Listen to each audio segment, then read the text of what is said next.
बच्चों जय हिंद, नमस्कार। आज हम इस वीडियो में बात करेंगे कक्षा 11वीं और 12वीं की आमाराइट प्रोजेक्ट के बारे में।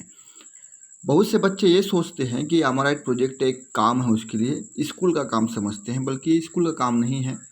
ये आपके सामान्य ज्ञान को बढ़ाने के लिए, अपने गांव, अपने आसपास के क्षेत्रों के संबंध में आपकी जानकारी को बढ़ाने के लिए और साथ ही साथ आपके खोजी प्रवृत्ति को उभारने के लिए, आपके मन में जो बहुत सारे प्रश्न होते हैं उनको आप स्वयं ढूंढ पाएँ, इसके लिए, या फिर आपके सामान्य ज्ञान को वृद्धि करने के साथ साथ आपके दृढ़ विश्वास को पक्का करने के लिए बहुत ज़रूरी है। कुछ बच्चे प्रश्न कर रहे थे कि इसको कब तक जमा करना है, बहुत जल्दी हमारे पास समय नहीं करके, लेकिन देखिए यहाँ पर ये लिखा हुआ है, उक्त परियोजना कार्य को आप 30 जून 2021 तक अपने कक्षा शिक्षक के पास जमा करेंगे। तो बहुत समय है, पर्याप्त समय है आपके पास, इसलिए आप घबराएंगे नहीं, इसको आराम से आप बना सकते हैं। तो चलिए शुरू करते हैं कक्षा 11वीं और 12वीं के लिए कि इसमें क्या क्या प्रश्न हैं, देख लेते हैं एक बार। कैसे उसको आप बनाएंगे, कैसे जानकारी इकट्ठा करेंगे, हम बहुत संक्षिप्त में आपको बताने वाले हैं, देखिएगा ध्यान से। पहला प्रश्न आपको दिया हुआ है, शासन की लाभप्रद योजनाओं का आकलन जो आपके गांव में या शहर में लागू हो उसके बारे में आपको आकलन करना है। इसमें कॉलम दिया हुआ है, आपको क्रमांक आपको डालना है, योजना का नाम, जितनी योजनाएं आप इकट्ठी कर सकते हैं उनको आप क्रमशः लिखिएगा। आपके गांव मोहल्ले में कितने लोग लाभान्वित हुए, योजना से क्या क्या परिवर्तन आया, योजना के बेहतर कार्य हेतु आपके सुझाव। तो ये आपका सुझाव बहुत जरूरी है, इसको लिखना है। जैसे आपके गांव में रोजगार गारंटी योजना चल रहा है, सड़क निर्माण काम चल रहा होगा, बाजार गौठान योजना चल रहा होगा, आपके यहाँ मध्याह्न भोजन योजना तो चालू है ही आपके गांव में प्रत्येक स्कूल में। इस प्रकार की चीज़ों को आपको ध्यान से देख के, यदि आपको जानकारी ना हो तो फिर आप अपने ग्राम पंचायत के सामने सूचना पटल में भी योजनाओं के नाम देख सकते हैं, लाभान्वित लोगों की संख्या आप गिन सकते हो वहाँ पर जाके, या अपने गांव के सचिव सरपंच से संपर्क करके भी जानकारी प्राप्त कर सकते हैं। इस प्रकार से आपके गांव में चलने वाली योजनाओं के बारे में आपको जानकारी प्राप्त होगी। जैसे नल जल योजना है, नाली निर्माण योजना है, या फिर दूसरे प्रकार की योजनाएं पौधारोपण के संबंध में हो सकता है, तालाब गहरीकरण योजना है, कोई भवन निर्माण योजना शासन की ओर से आई होगी, आपके गांव में सामुदायिक भवन निर्माण योजना, वो सारी चीज़ें आप इसमें लिख सकते हैं। महतारी योजना है, आंगनबाड़ी योजना भी एक प्रकार का है जिसमें बच्चों को भोजन करा के और पढ़ाया भी जाता है। सारी चीज़ों को आपको इसमें मेंशन करना है। दूसरा प्रश्न आपको दिया हुआ है बच्चों, यहाँ पर देखिए, दूसरा प्रश्न आपको दिया हुआ है, आपके गांव की जनगणना। अब गांव की जनगणना कैसे करेंगे आप, ये देख लीजिए।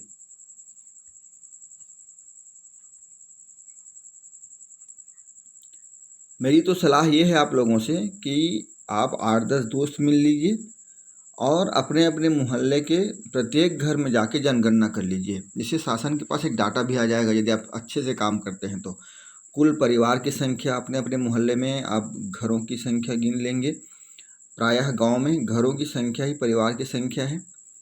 कुछ घर ऐसे भी मिलेंगे जिसमें 2 परिवार रहते होंगे अलग अलग, तो आप उसको अलग से ऐड कीजिएगा।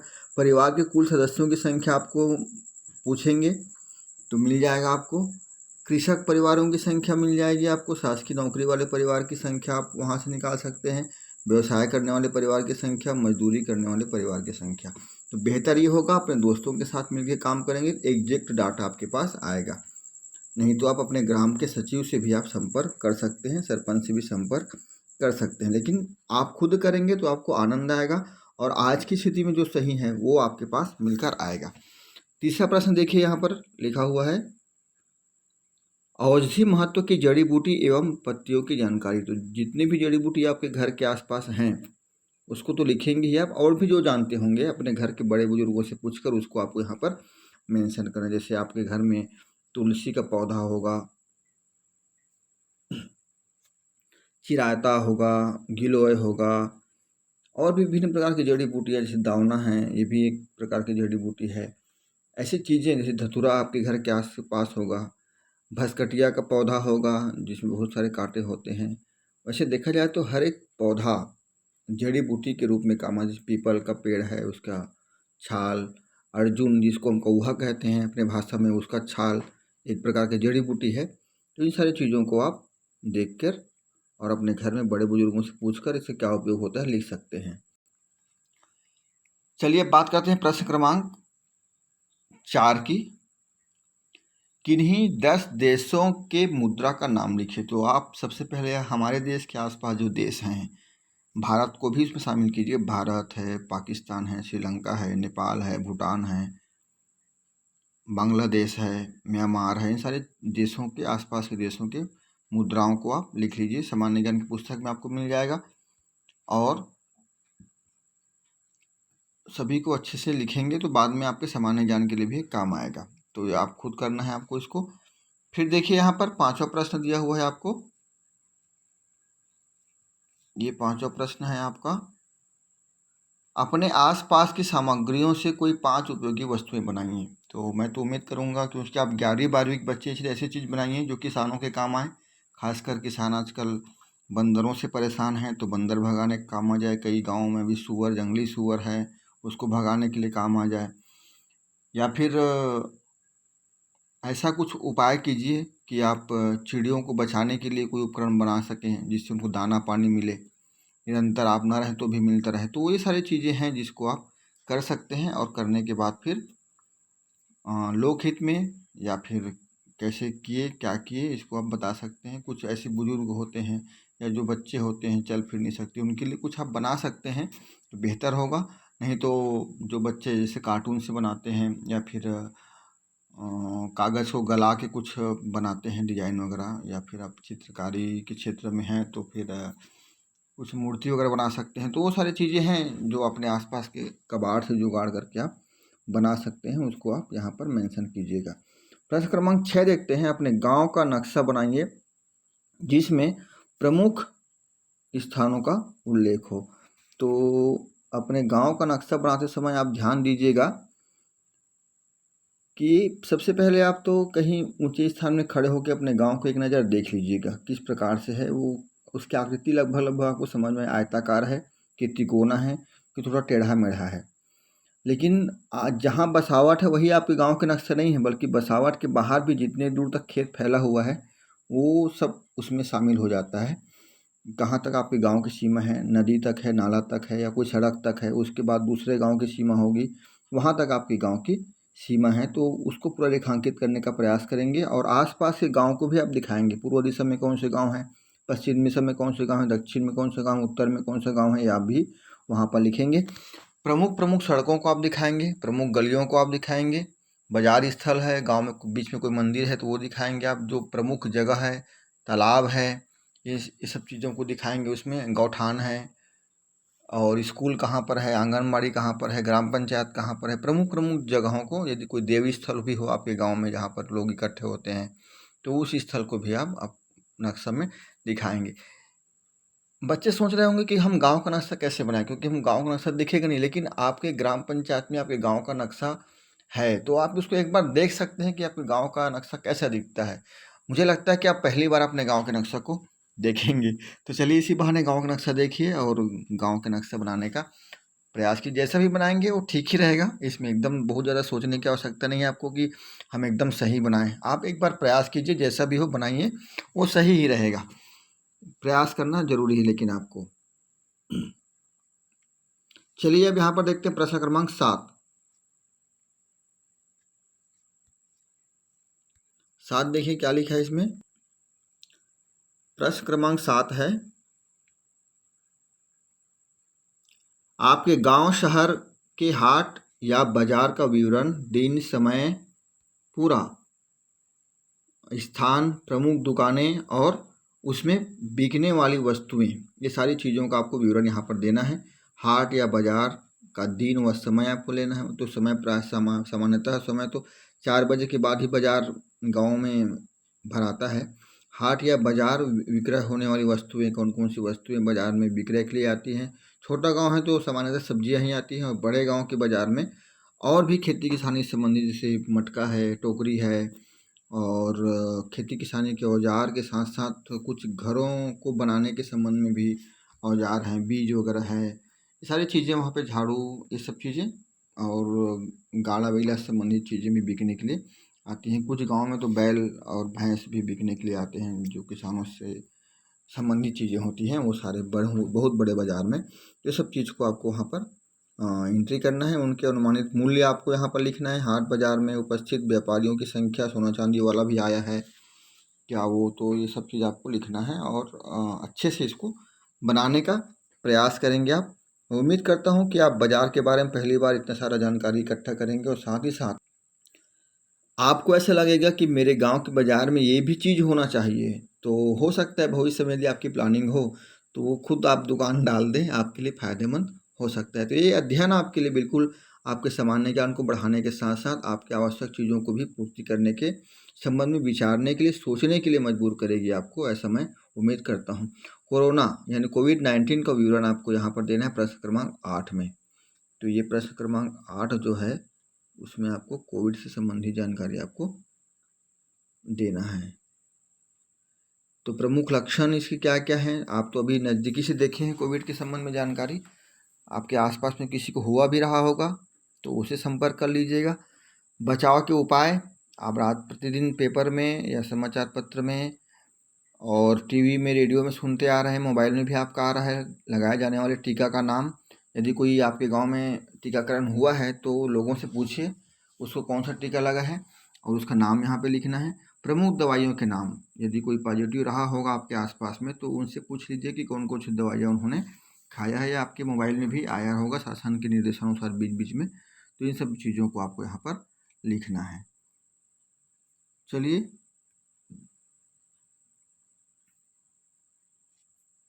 आगे बढ़ते हैं।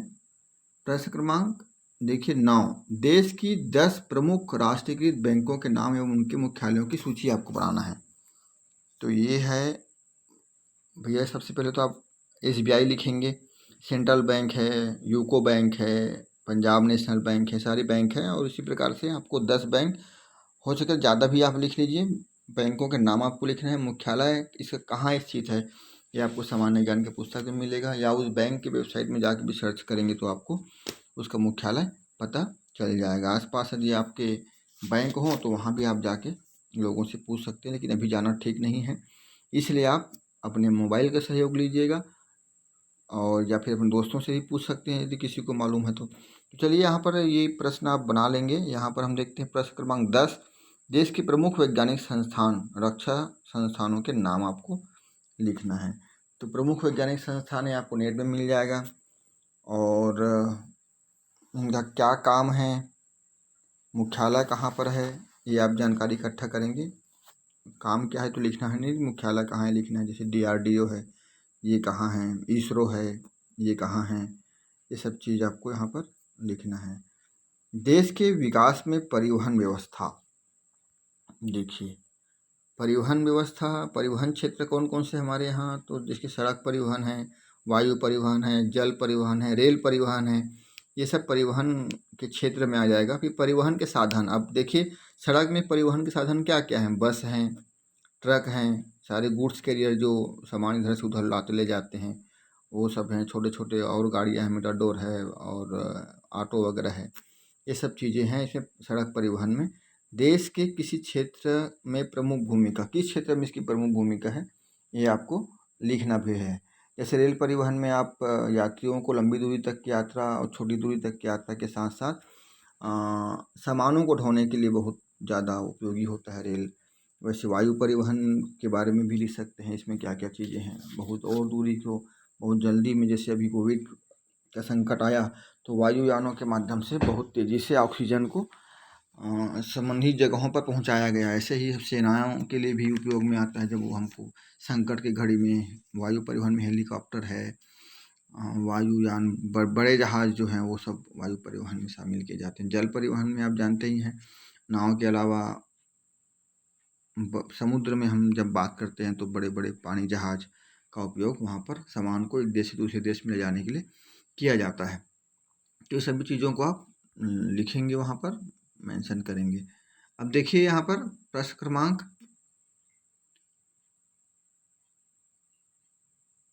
12, प्रश्न क्रमांक 12 है जिसमें दैनिक जीवन में उपयोग होने वाले रासायनिक पदार्थों के नाम एवं उपयोग लिखिए। तो प्रश्न क्रमांक 12 आप यहाँ पर देखिए, ये है प्रश्न क्रमांक 12, तो क्रमांक दिया है, रासायनिक पदार्थ का नाम लिखना है आपको, उपयोग लिखना है। आपके घर में जो नमक उपयोग करते हो भी रासायनिक पदार्थ है NaCl। ऐसे ही आप साबुन उपयोग करते हो भी एक रासायनिक पदार्थ है, चाहे नहाने का साबुन हो, खाने का साबुन हो। घर में दवाइयाँ आप खाते हैं जैसे पैरासीटामॉल है, रासायनिक पदार्थ है। आपके घर में जो खाद डालते हैं जिसको रासायनिक खाद कहते हैं वाला खाद, वो भी रासायनिक पदार्थ है। कीटनाशक डालते हैं, रासायनिक पदार्थ है। ऐसे ही बहुत सारी चीज़ें हैं जो आपके आसपास, उसमें लिखा भी रहता है डिब्बों में कि कौन से रासायनिक पदार्थ है, इसमें क्या क्या कंपोजिशन है। तो आप यहाँ पर रासायनिक पदार्थ का नाम लिखेंगे, रासायनिक पदार्थ का नाम लिखेंगे और उसका उपयोग लिखेंगे। तो मैं समझ रहा हूँ कि आप इस प्रश्न को समझ रहे होंगे और कर पाएंगे।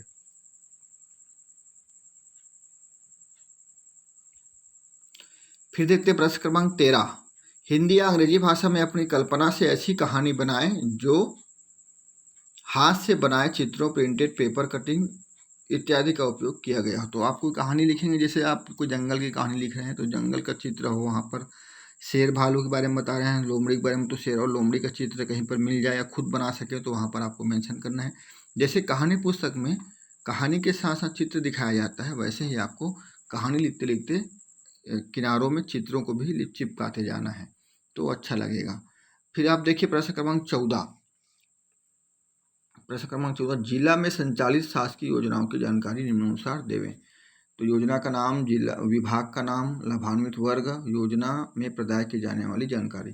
तो आपके गांव में बहुत सारी जो योजनाएं चल रही हैं आपके जिले में भी चल रही हैं, तो आपके गांव की योजनाओं को आप जिले में भी लिख सकते हैं। जैसे रोजगार गारंटी योजना आपके गांव में है तो जिले में भी चल रहा है, मध्याह्न भोजन योजना गांव में है तो जिले में भी, पूरा जिले में चल रहा है। कुछ योजनाएं ऐसी जो कि सिर्फ जिलों में चलाया जाता है और वो सभी जिलों में एक समान नहीं चलता। जैसे जिला अस्पताल है, जिला प्रशिक्षण केंद्र है, जिला सहकारी बैंक है, ये सारी चीज़ें विशेष जिलों में जिला कलेक्टर के निर्देशानुसार संचालित किए जाते हैं, तो उनको भी आप पता करके यहाँ पर लिख सकते हैं।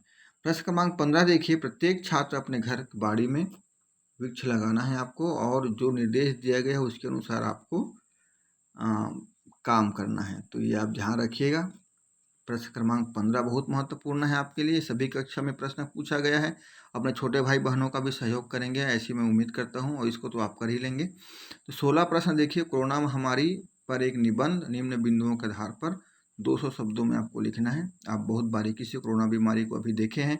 कोरोना का जन्म कहाँ हुआ, इसके लक्षण क्या है, प्रसार कैसे होता है, संक्रमण की प्रक्रिया क्या होती है, बचाव के उपाय कैसे किए जा सकते हैं, इसका उपचार क्या है, भारत एवं विश्व की विभिन्न व्यवस्थाओं में इसका प्रभाव क्या हुआ। तो आप प्रभाव तो देखे हैं, हमारी अर्थव्यवस्था है, हमारे घर की जो अर्थव्यवस्था है वो डगमगा गई, लोग काम में नहीं गए और लगभग 1.5 साल से हमारे जो काम धाम की स्थिति है वो बहुत सारे लोग जो व्यवसाय करते हैं उनके लिए रुकी हुई है।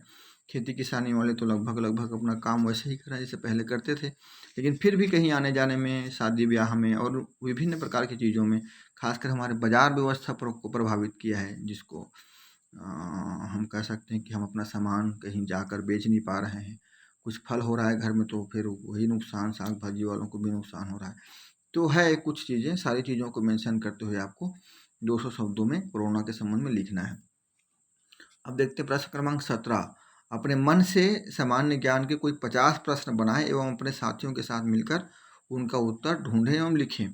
तो 50 जो प्रश्न बनाएगा उसको तो उत्तर मालूम रहेगा लगभग।